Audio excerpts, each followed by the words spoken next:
Well, first of all, we want to thank our seniors.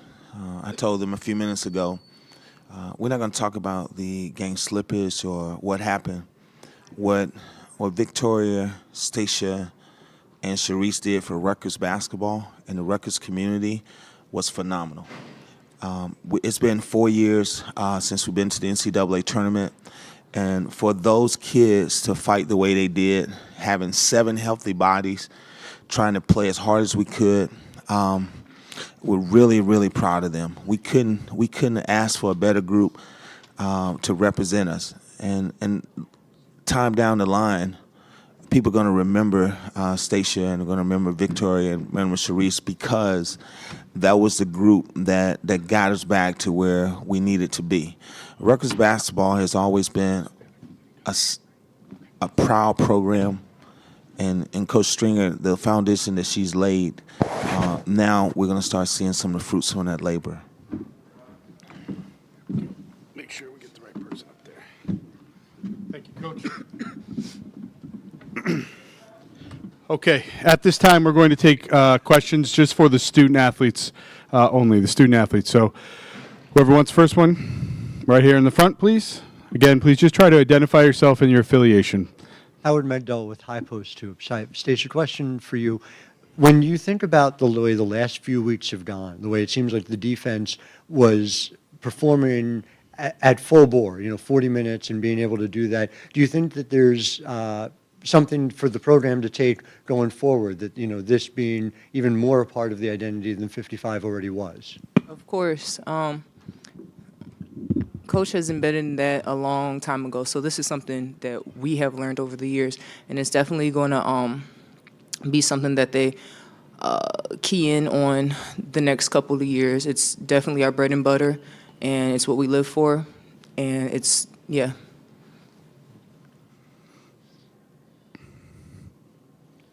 Other questions? Go ahead. Just for both of you, just when you think back to the last few weeks and just what it's been like to sort of navigate what's really been an unconventional season in many ways, I'm curious what each of your takeaways are from what this experience has been, this run to the tournament, and this effort to have to pull together without your coach. It's definitely been a lot of challenges. A lot of you don't know, but we've been through a lot, especially without our coach being here. But she's prepared us for it. Coach Eman has sat here and prepared us for it, working day in, day out, our whole coaching staff coming together and just making sure we're prepared for everything. And just to be able to have this group of girls get this far, it says a lot, and it means a lot to me. And I'm sure my coaching staff and my teammates, and they're going to be back. Rutgers basketball is going to be back. This was just only a little bit, but they'll be back next year. I guarantee that. Okay, Takia, you can answer. Go ahead. With me being a returning junior next year, this was my first time making the tournament. A couple of people on the team, they've been experienced already. And, with Stacia, she's been there already. But the takeaway I get from this is you got to fight for 40 minutes. It's either you go down punching and kicking or you're going to lay down for the next team. And, we fought for as long as we could, but things happen. Like, it's March. Some teams come well prepared than others, but it happens. But like Stacia said, without a doubt, every year that I'm here, I'm pretty sure that my goal is to get back to the tournament and advance to at least the second, third round. We thinking Final Four, but, only time will tell. Yeah, right in the middle here. Jenna Harner, WIVB in Buffalo. For you guys, how would you describe Buffalo's performance today? What challenges did they pose to you guys? Well, I would personally say I think it was more so our problems that we had offensively and defensively. They were a great team, don't get me wrong, but we were losing people. We weren't getting back in transition, and I think that's where we messed up at. Yeah, it's basically like Stacia said, knowing personnel. We worked a lot on it, but, sometimes in the moment of the game, we get too jumpy and jittery, and we move without really noticing what we was doing. Like she said, they was a good team, don't get me wrong, but it just wasn't our night. Anything else for the student athletes? Okay, well, seeing no more questions, you two may go back to the locker room. Thank you very much for coming up. We appreciate it. All right, at this time, we're going to open it up for questions for the head coach, and we're going to start over here. Thanks, Jim Clark from Women's Hoops World. Coach, what was the difference in that fourth period when you guys didn't seem to be able to grab a bucket for anything, and you turned the ball over about more than almost half the times for the whole game? Well, we had a freshman point guard on the court who we feel like has grown up a heck of a lot this year that couldn't get us. We didn't have a sub for her. We played down to our last 7 players. I mean, we appreciate what Jordan Wallace did. She hadn't practiced for the last week and a half, and she gave us some quality minutes out there on the floor. But at the end of the day, we had 7 healthy bodies, and we was trying to fight and claw. So I think we made some mistakes because we wanted it so bad. And that calmness that we needed in the moment, we didn't have it. And I think I got to do a better job with them, calming them down to make sure they were settled when we needed to be settled.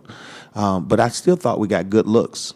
I thought we was right there at the rim. We just didn't make some open shots for us. But at the end of the day, not having enough bodies to do what we do and to do it the way that we want to do it, I think it bit us in the butt just a little bit down the stretch. Yeah, we're going to go right here in the corner and then to the middle.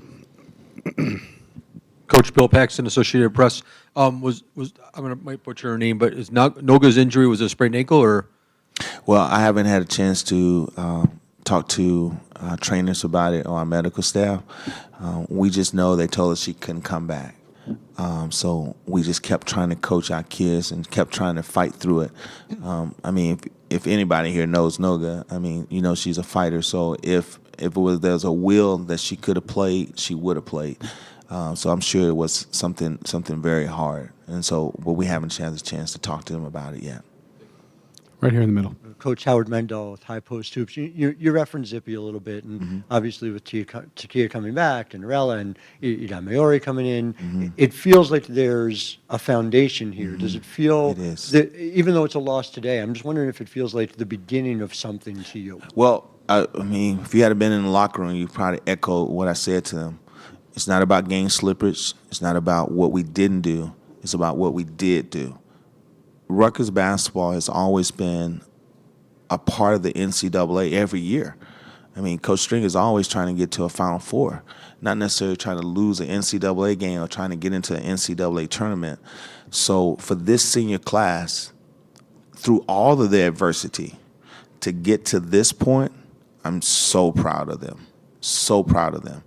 Because, and like I was saying to them, 5 or 10 years from now, when we're playing to cut down some nets, hopefully, people will remember them because they was the group that maintained for us to help us get to where we needed to be. And that was a credit to their effort and their dedication to this program. Anything else for Coach? Yep, go ahead. Coach, just on a different topic, Felicia spoke last year eloquently about the need for more women of color in coaching. And so I can't help but notice that 3 of the 4, including Coach Stringer, coaches in this pod are women of color. And I wonder what you think the significance of that is and whether you think a year on we're moving in the right direction. Well, first of all of the coaches are doing an excellent job of leading their programs. And I think what Coach Jack is doing, Coach Stringer, Coach Staley, I think they're doing an awesome job. You know, one of the things that we talk about as African American coaches is that we all are good leaders.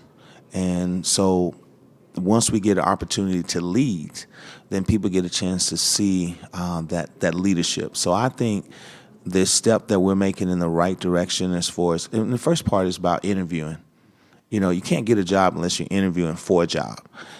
So as long as people of color get an opportunity to interview, then administrators can see that they have an opportunity to lead. And so once we get more interviews and once you get that opportunity, then I think you'll see more people of color. But at the end of the day, I think we're making tremendous progress. I think more coaches are getting more interviews to have an opportunity to become a head coach. So at the end of the day, I think we're doing fine. But I do think this. I think the people who have the jobs are doing a great job of leading their programs to make more administrators understand that we can lead. You're welcome. Anything else for the head coach? Okay, we thank you very much for coming up, Coach Eatman. Thank you all.